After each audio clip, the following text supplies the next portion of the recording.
বিহারের পাচারের আগে বিপুল পরিমাণ সিকিমের মদ উদ্ধার করল ভক্তিনগর থানার পুলিশ। ঘটনায় গ্রেফতার করা হয়েছে 3 যুবককে। পুলিশ সূত্রে জানা গেছে, শিলিগুড়ি ভক্তিনগর থানার অন্তর্গত সমরনগর এলাকায় একটি ভাড়া বাড়ি নিয়ে দীর্ঘদিন ধরেই মদ পাচারের কাজ চালাচ্ছিল অভিযুক্তরা। ওই ভাড়া বাড়িটিকেই কার্যত মদের গোডাউন হিসেবে ব্যবহার করছিল তারা। এই মুহূর্তে আমাদের সঙ্গে টেলিফোন লাইনে রয়েছে আমাদের প্রতিনিধি সানি রায়। সানি, প্রশাসনের নজর এড়িয়ে কিভাবে চলছিল মদ পাচার? একদিকে পায়েল, দেখো, তোমাকে জানিয়ে রাখবো যে ভক্তিনগর থানার অন্তর্গত শিলিগুড়ি যে সমরনগর এলাকা, সেই সমরনগর এলাকায় বিগত কয়েক মাস ধরে কিন্তু এই 3 যুবক একটি বাড়ি ভাড়া নেয় এবং সেই ভাড়া বাড়িতে কিন্তু প্রচুর পরিমাণে কিন্তু মদ তারা সেখানে মজুত করে। তো সিকিম থেকেই কিন্তু তারা মদ নিয়ে এসেছিল বলেই কিন্তু এখনো পর্যন্ত প্রশাসনের তরফে খবর জানা হচ্ছে। এবং সেই মদ কিন্তু বিভিন্ন সময় তারা কখনো বাসে, কখনো ট্রেনে, বিভিন্ন ভাবে তারা কিন্তু বিহারের উদ্দেশ্যে কিন্তু তারা সেই সমস্ত পাঠানোর একটা ছক তারা করছিল এবং এর আগেও তারা কিন্তু সেখানে পাঠিয়েছে বলেই কিন্তু তারা গোপন জবানবন্দিতে জানিয়েছে বলেই কিন্তু জানা যাচ্ছে।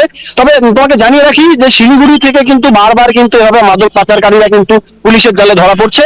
যদিও পুলিশের তরফে কিন্তু আজ তাদেরকে শিলিগুড়ি আদালতে তোলা হয় এবং তারপরে পুলিশ এই যে এদের যে আরো চক্র যা পাচারকারী যারা রয়েছে এই পুরো টিমকে কিন্তু রীতিমতো বাগে আনার লক্ষ্যে তারা কিন্তু পুলিশ কিন্তু 3 দিনের রিমান্ডে নেয় এবং আদালতের তরফে কিন্তু 3 দিনের রিমান্ড দেওয়া হয়। গোটা ঘটনার তদন্ত করছে পুলিশ এবং এই 3 জনকে আবারও কিন্তু জিজ্ঞাসাবাদ করার পরে কিন্তু এদের সঙ্গে কারা কারা আরো যুক্ত রয়েছে তা কিন্তু পরিষ্কার খতিয়ে দেখা হবে। তবে এদিনের এই যে অভিযান, সেই অভিযানে কিন্তু রীতিমতো যে বাড়ি ভাড়া যে দিয়েছিল যে ভাড়া বাড়ির মালিক, তাকেও কিন্তু পুলিশ আটক করে জিজ্ঞাসাবাদ করছে বলে এখনো পর্যন্ত জানা যাচ্ছে। তবে গোটা ঘটনার তদন্তে কিন্তু ভক্তিনগর থানার পুলিশ। অনেক ধন্যবাদ সানি আমাদের সঙ্গে থাকার জন্য। যেমনটা আমাদের প্রতিনিধি আপনাদের জানালেন, ধৃতদের নাম পরিচয় খতিয়ে দেখা হচ্ছে এবং এখনো এই চক্রের সঙ্গে আর কেউ জড়িত আছে কিনা তা জানতে তদন্ত শুরু হয়েছে।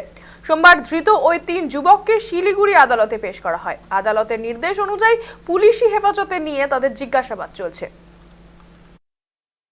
कारोबार का पर्दाफाश भक्तिनगर पुलिस ने 8 कार्टून सह 3 जन गिरफ्तार। नमस्कार।